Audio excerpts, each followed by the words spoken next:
Hello and welcome to the session on pain management. I'm Dr. Kathryn, and the objectives for today's session are that you will be able to explain the basic principles of pain assessment, explain the basic principles of pain management, and be more familiar with analgesics, including opioids. Pain is common for patients with life-limiting conditions. Pain is common for patients with cancer, but also for patients with other serious diseases such as heart disease, advanced lung disease, patients with neurological conditions which are progressive, and also patients with advanced HIV. It is important to manage pain because we know untreated pain can lead to anxiety and depression. It causes increased suffering for the patient. It also decreases quality of life.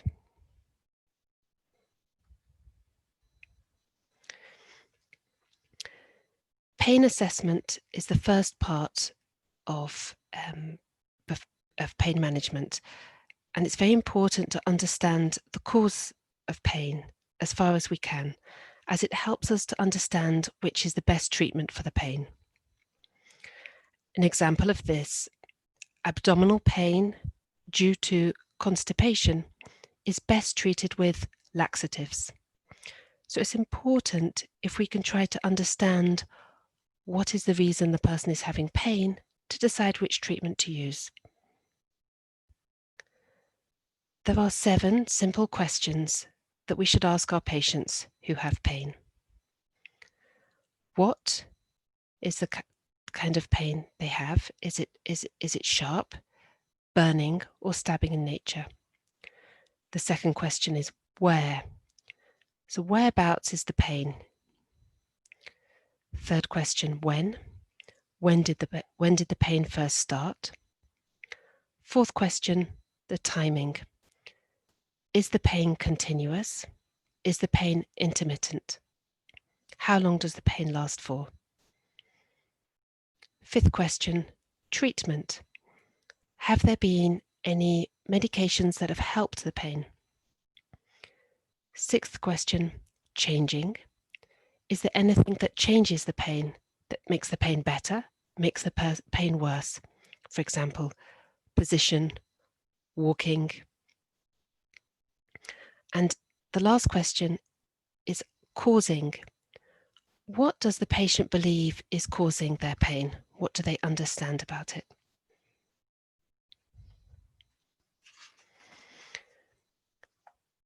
We use pain scales to assess the severity of pain. And we know that self-assessment is the best method for assessing how severe a pain is. These pain scales help us to assess pain, but they also allow us to monitor the response to treatment, so we can see if pain improves after we start treatment for pain. If we look at the first scale here, the numerical scale,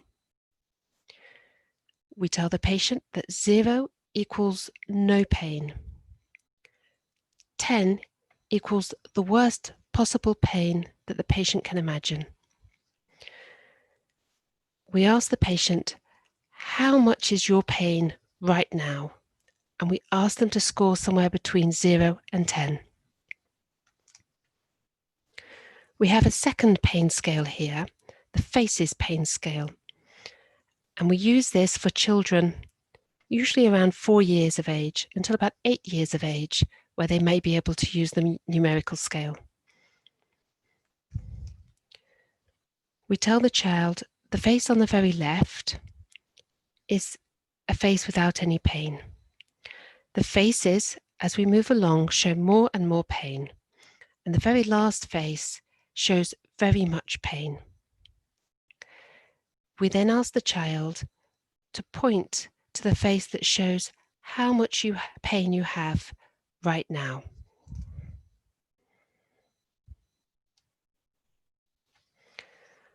Some patients struggle to use the numerical scales. A very simple scale that we can use is also to ask people, do you have a small pain, a medium pain, or a big pain? And we use a hand gesture to give a small pain, a medium pain, or a big pain.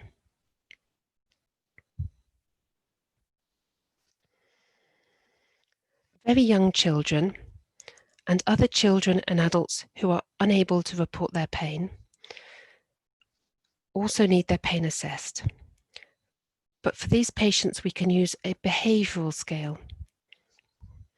An example of a behavioural scale is shown here, the FLAC scale.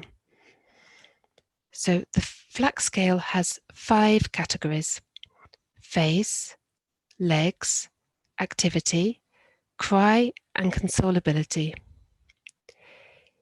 Each category has a score 0, 1, or 2. For example, the face category, no particular expression, is 0. Occasional grimace or a frown scores 1. And constant frowning, clenched jaw, or quivering or shaking chin scores 2. We give a score for each category, and there is then a total score between 0 and 10 to make an assessment of how severe the person's pain is.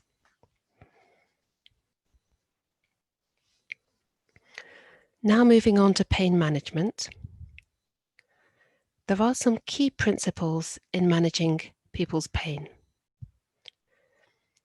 The first is to follow the World Health Organization's analgesic ladder, which gives steps for mild, moderate, and severe pain. The second is to give analgesic medication regularly, but also give as needed doses in case the patient has pain despite the regular doses. We do try not to wait until a patient has too much pain before giving pain medication, because we know waiting too long and allowing pain to get strong means that we need more doses of pain medication to take the pain away, and it takes longer to get the patient free from pain. This is why we use regular doses and reassess. The third principle, we use the oral route for pain medication whenever possible. Oral is best because it's most convenient for the patient, it's least expensive. Some patients are not able to take oral medication. For these patients, we can use IV or subcutaneous. We avoid intramuscular because it can be very painful. It's important to monitor response, and the fourth principle is to increase analgesia as needed to improve the patient's pain and ideally make the patient pain-free.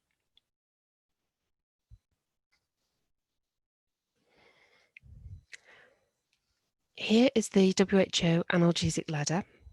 Step 1 is for mild pain. Step 2 is for moderate pain. And step 3 is for severe pain.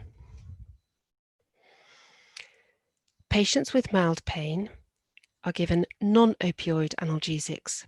So we have the choice of paracetamol or non-steroidal anti-inflammatory drugs, for example, ibuprofen. We can also decide to use adjuvant medications depending on the cause of the pain. An example of an adjuvant medication is amitriptyline, which is an antidepressant, which we sometimes use for nerve pain. The term adjuvant refers to medications that are used as analgesics, but are not initially intended as analgesic medication. I will not discuss those further in this session, other than just to share that information about what we mean by adjuvants for the analgesic ladder.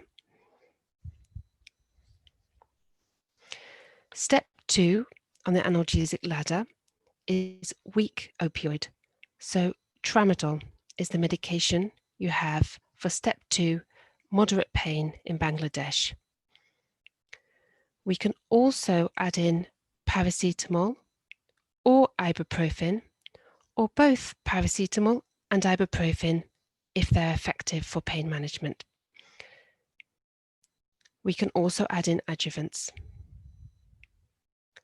Step 3 is strong opioid, such as morphine. We don't use step 2 and step 3 together, so either tramadol or we go to step 3 and use morphine with no tramadol. But we can add paracetamol or ibuprofen or both, if they're effective for this patient's pain, to morphine, plus adjuvant medication if they're needed and indicated.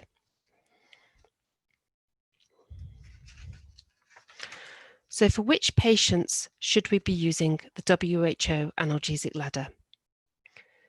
So this analgesic ladder is intended for patients with cancer pain or for other patients with life-limiting advanced illnesses, so patients who need palliative care.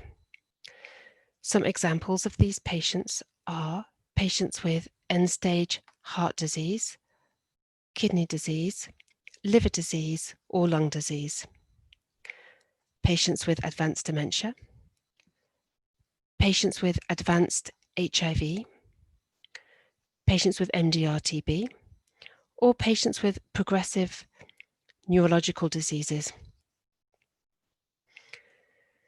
They're not recommended for patients with chronic pain. So we don't use opioids for patients with chronic pain if they do not have cancer or other life-limiting illness and are not considered requiring palliative care.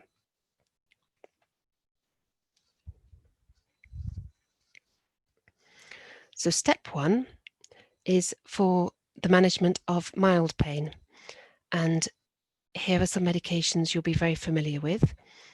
The first is paracetamol, which is effective for mild pain. It's safe in neonates and babies and has minimal side effects. Ibuprofen can be used in children older than 3 months. It's very good for pain that is caused by an inflammatory process, as it's an anti-inflammatory. It's very good for musculoskeletal pain, and it's also good for cancer pain. We need to be aware that it has antiplatelet effects, so it's not suitable for patients at risk of bleeding. And we avoid in severe renal and liver impairment.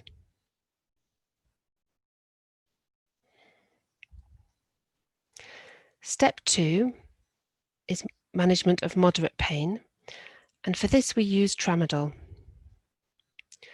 For adults, we have oral, rectal, and IV forms of tramadol.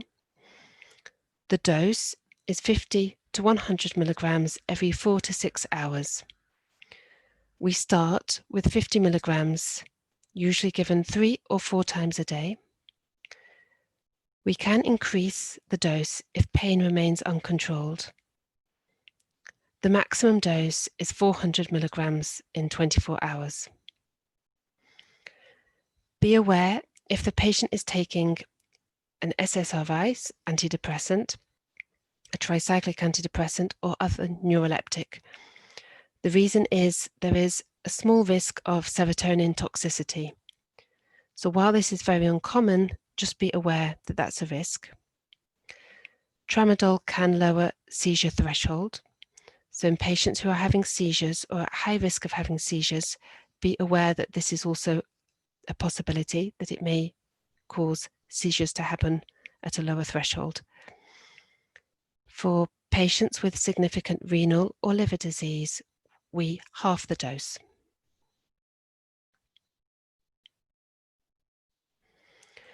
The safety of tramadol has not been established for children.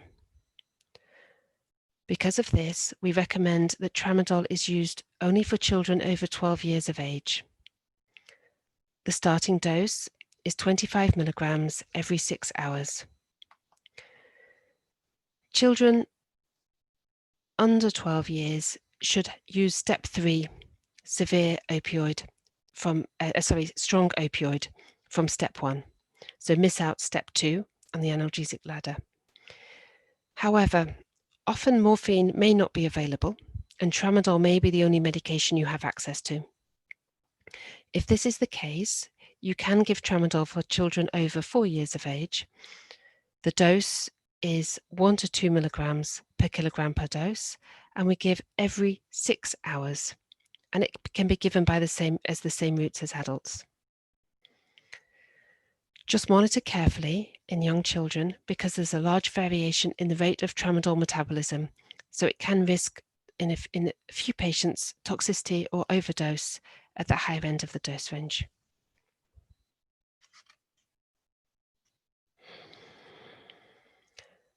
Just to mention a few of the dosage forms of tramadol available in Bangladesh. There are the immediate release or normal acting tablets and capsules, but there's also sustained release tablets. If you use these, the duration, they last between 8 and 12 hours, and they're usually prescribed twice daily. So 100 milligrams twice daily or 200 milligrams twice daily. There are also suppositories available and different sizes of IV ampules.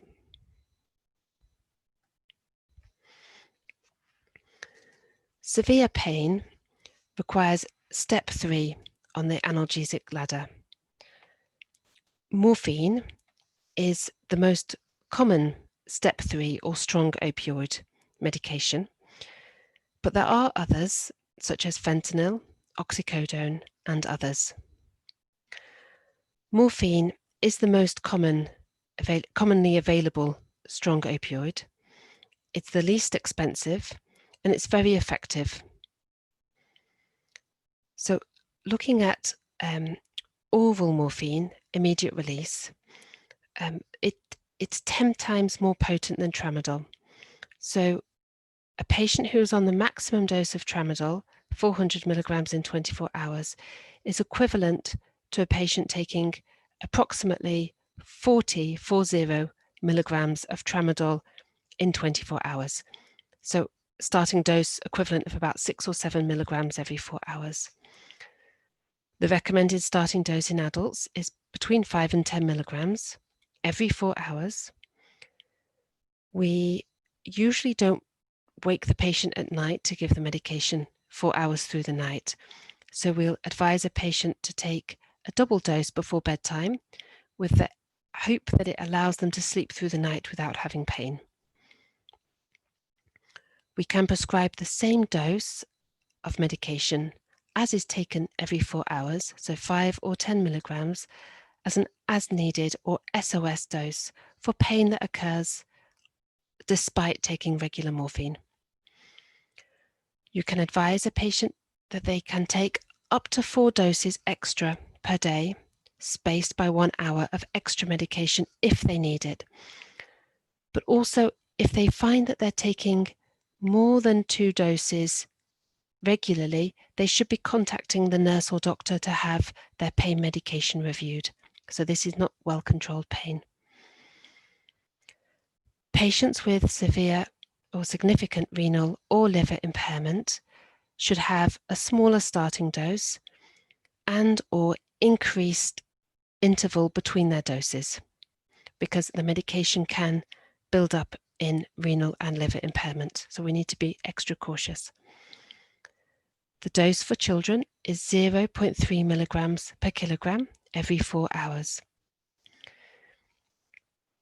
If pain is not well controlled and the patient is awake and telling you they're in pain, you can increase the dose by 25 to 50%, so by 1/4 to a half addition to the dose they're taking. There is no maximum dose of morphine. If the patient is still awake and complaining of pain, then you can safely give a higher dose, so by increasing by 25 to 50% of the previous dose. Communication is really the key to understanding if a pain is adequately controlled. So we need to ask the patient, how is your pain? Is your pain controlled? Are you having pain despite the medication?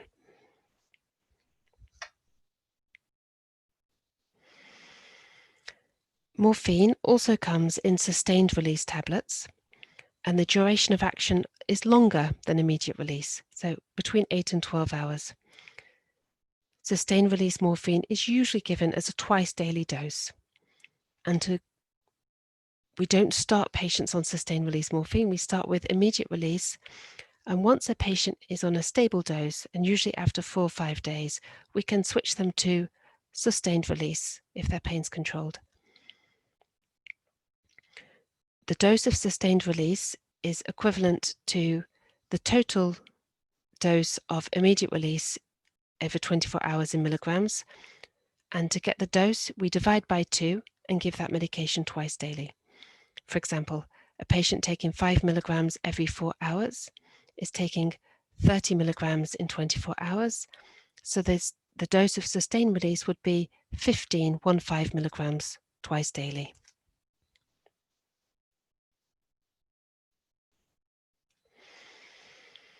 So the side effect profile of tramadol and morphine and other opioids, they're similar. So very commonly, patients have constipation. So whenever we prescribe tramadol or morphine or other opioid for our patient, we must prescribe laxative medication. And we usually use stimulant laxatives like Senna. We can use Laxsenna.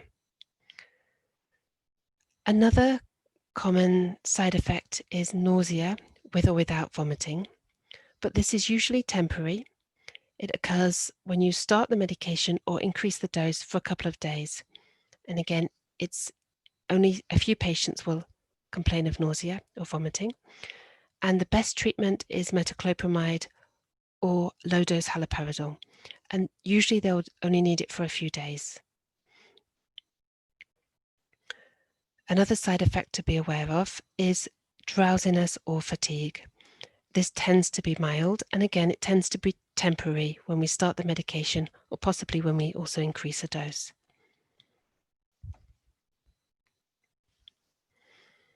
It's important to be aware of opioid overdosage. Opioid overdose, so giving too much tramadol or too much morphine for a patient, is not common. And when you prescribe these medications safely, it's quite unusual to have overdose. One possibility is if a patient goes into renal failure or liver failure and takes the same medication, or if they've taken extra medication, but it's not very common. Having said that, it's a serious complication of using these medications, and so we need to be aware of the signs of too much opioid and also the treatment. So patients who have too much tramadol or more commonly morphine on board will have respiratory depression. Their respiratory rate will be reduced. They'll also be very sleepy. So they may wake up when you call their name, but they'll fall back to sleep again afterwards. You may also see muscle jerking, what we call myoclonus.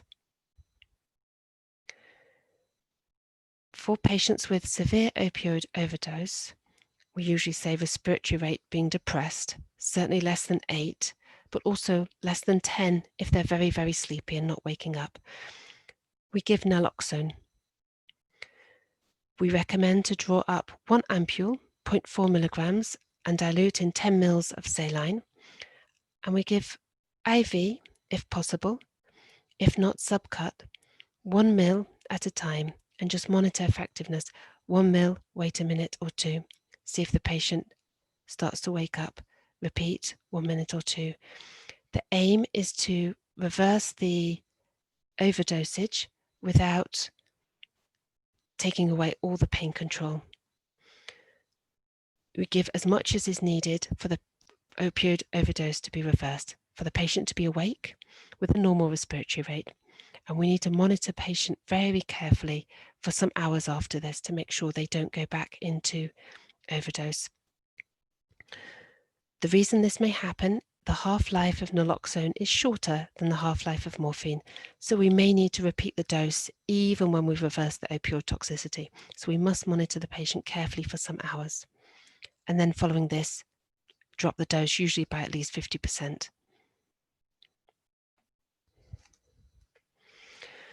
Opioids are absolutely necessary for medical purposes.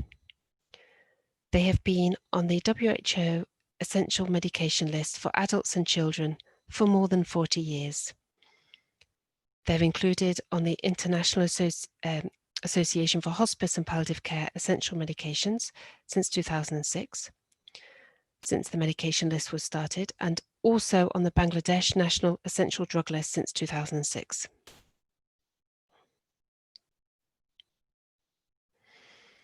Opioids do have potential for abuse, which is why they are controlled drugs, and they are controlled under international and national laws. Government controls on opioids are that organizations or institutions that would like to store or dispense opioids need to have a license to do so. There are also controls and record keeping and reporting necessary for opioid medications that are procured, stored, and dispensed. And all patients require a medical prescription to be allowed to have access to opioids.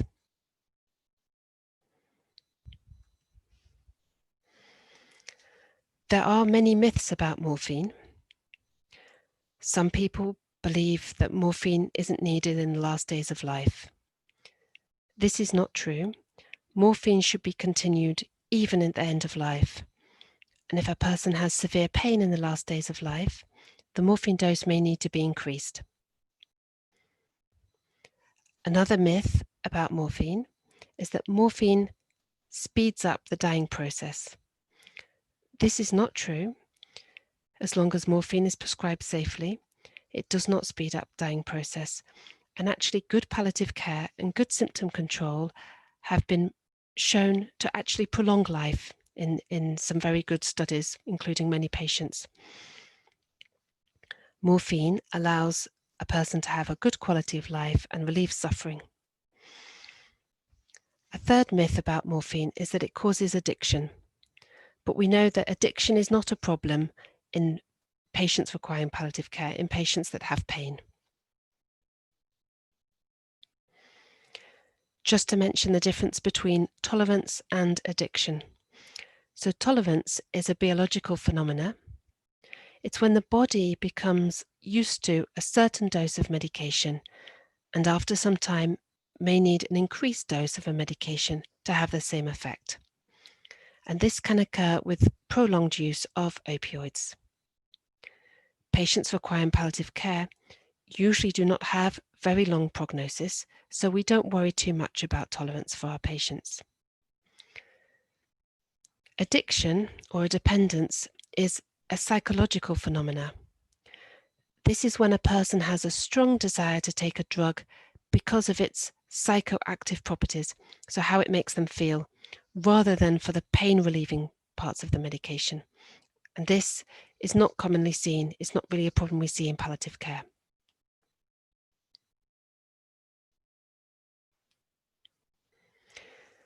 So in summary, it's important to take a careful history and assessment of a patient's pain so that we can understand the most likely cause of pain, and this guides how we can best treat the person's pain.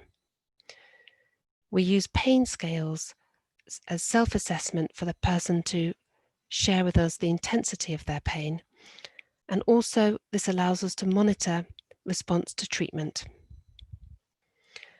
We use a 3-step analgesic ladder for managing pain in patients requiring palliative care. The key points for counselling patients that are taking medications for pain is when to take them, what side effects they may cause, when to take additional doses when their pain is uncontrolled, and who they need to contact if their pain is not controlled or their pain increases at home. And tramadol and morphine are essential medications to control pain for patients with advanced life-limiting disease.